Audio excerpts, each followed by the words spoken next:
يبقى المنادى النكرة المقصودة بتبنيه على اللي كان مرفوع عليه. كان مرفوع على الضم، هتبنيها على الضم. كان مرفوع بالألف، هتبنيه على الألف. كان مرفوع بالواو، هتبنيه على الواو. حلو الكلام، والله سهل جدا، والله سهل جدا.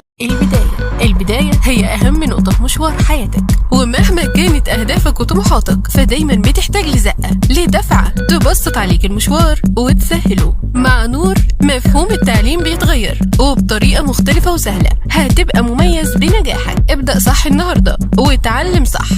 نورة، طاقة نجاح للحلو اللي جواك. تاني نوع من أنواع المنادى المفرد وهو النكرة المقصودة. يا طلاب طلب العلم واجب. ايه ده يا مس؟ مش لسه قايله اهو يا طلاب طلب العلم واجب؟ يا طلاب ايه ده؟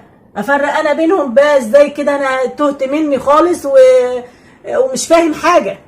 هقول لك استنى بس، اصبر شويه، اهدى شويه، اهدى. انا جايبها لك كده بالظبط، وجايبه لك نفس المثال ما غيرتوش، عشان انت فعلا مش هتعرف تفرق بينهم غير بهي الحاجه دي، النصب والرفع. لو لقيت المنادى منصوب وبعديه جملة مستقلة وضحت معناه يبقى هتقول نكرة غير مقصودة.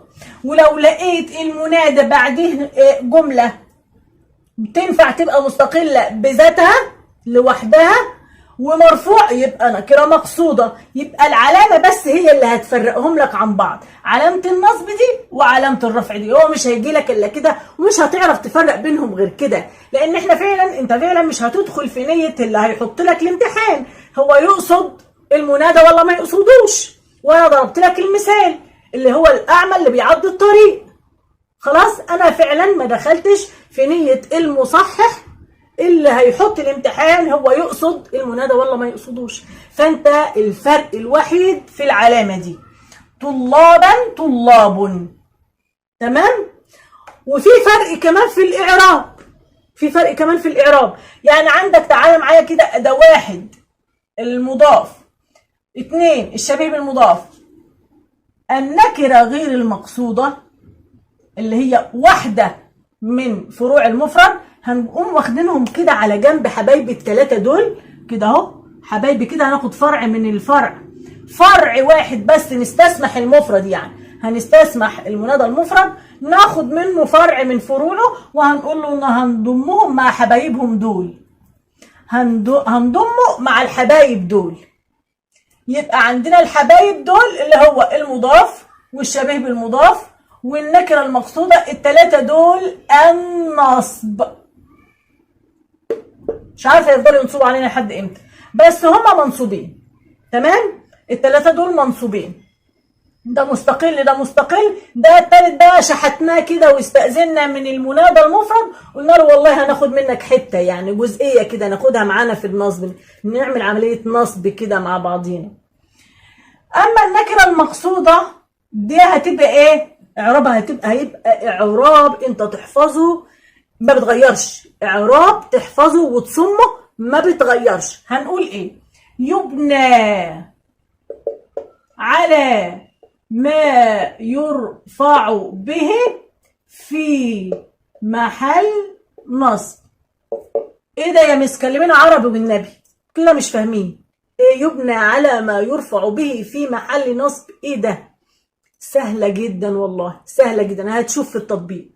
يعني لما اقول مثلا يا طلاب طلب العلم واجب، المنادى بتاعك فين؟ اهو انا مغمض اهو، اللي بعد الاداه، اللي بعد الاداه هو مبني مش معرب. مش انا في البدايه خالص قلت لك ان المنادى اهو في جزء منه معرب وفي جزء منه مبني؟ مش الكلمه دي انا قلتها لك في اول ما جيت ابدا الدرس خالص؟ هم الحبايب الحلوين الثلاثه دول منصوبين، والاثنين الحلوين دول مبنيين. يعني ايه؟ يعني ما بيتغيرش حالتهم الاعرابيه، ما بتتغيرش، مبنيين على الرفع بتاعهم، مبنيين على الرفع بتاعهم. يعني تشوف مثلا المنادى كان مرفوع بايه وتبنيه عليه. ايه ده؟ برضو مش فاهم. هقول لك اهو، طلاب، طلاب دي مش جمع تكسير؟ مش جمع تكسير؟ جمع التكسير بيترفع بايه؟ بالضمه. بيترفع بايه؟ بالضمه. يبقى انت هتبنيه على الضم. خلاص اتفقنا؟ يبقى يبنى على ما يرفع به، هتشوفوا بيترفع بايه وتبنيه عليه. فجمع التكسير ده، جمع التكسير ده بيترفع بايه؟ بالضم. يبقى اما اجي اعربها اقول طلاب منادى مبني على الضم. بنيته على الضم ليه؟ لانه اصلا جمع التكسير مرفوع بالضم، يبقى هبنيه على الضم. وهسكت؟ لا مش هسكت، هكمل في محل نصب. طب ليه بقى؟ ليه بقى ما تسيبونا كده بقى؟ ليه بتزودوا علينا يا كلاكيع كده؟ مش كلاكيع ولا حاجه، لازم ادي لكل شيء حقه. الوقت ده منادى، والمنادى ده اصلا منصوب.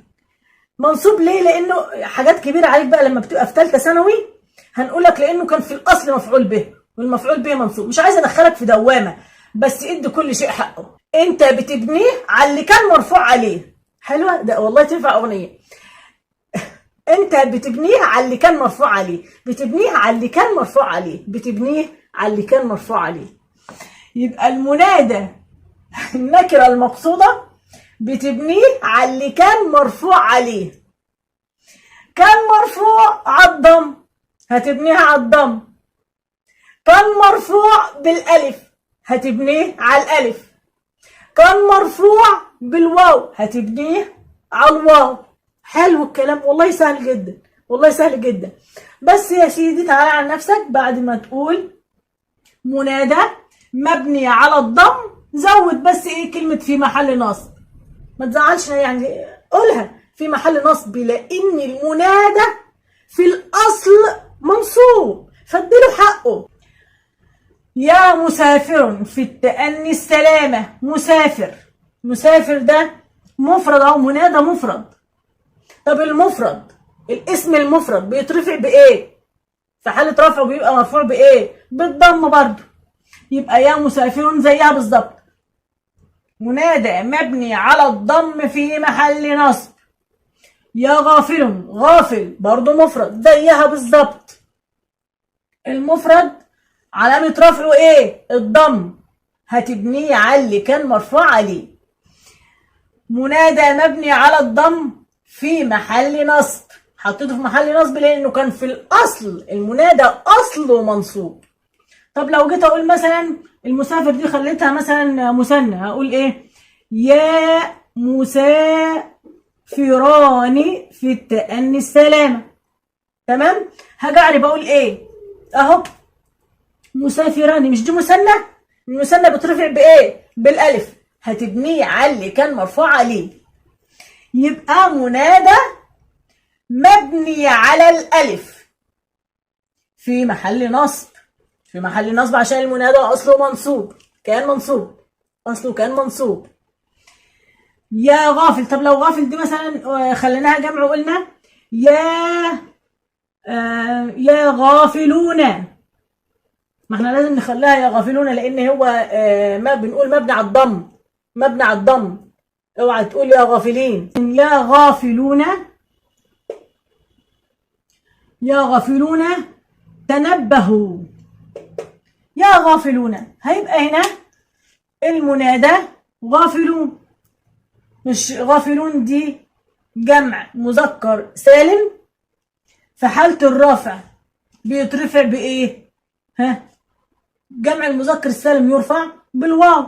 هنقول منادى مبني على الواو، هتبنيه على اللي كان مرفوع عليه، وبعد كده تقول في محل نصب منادى. تمام؟ نيجي بقى لاخر حاجه وهي العلم. العلم ده سهل جدا، سهل جدا.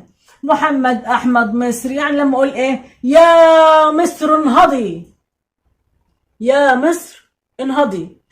هنا المنادى هنا مصر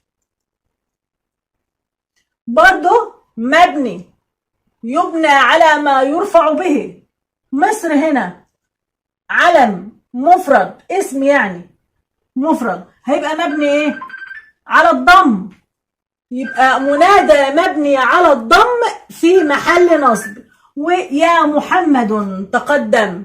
محمد اسم مفرد هيبقى مبني على الضم برضه لانه بيرفع بالضمه. الاسم المفرد مرفوع بالضمه، هتبنيه على اللي كان مرفوع عليه، يبنى على الضم في محل نصب.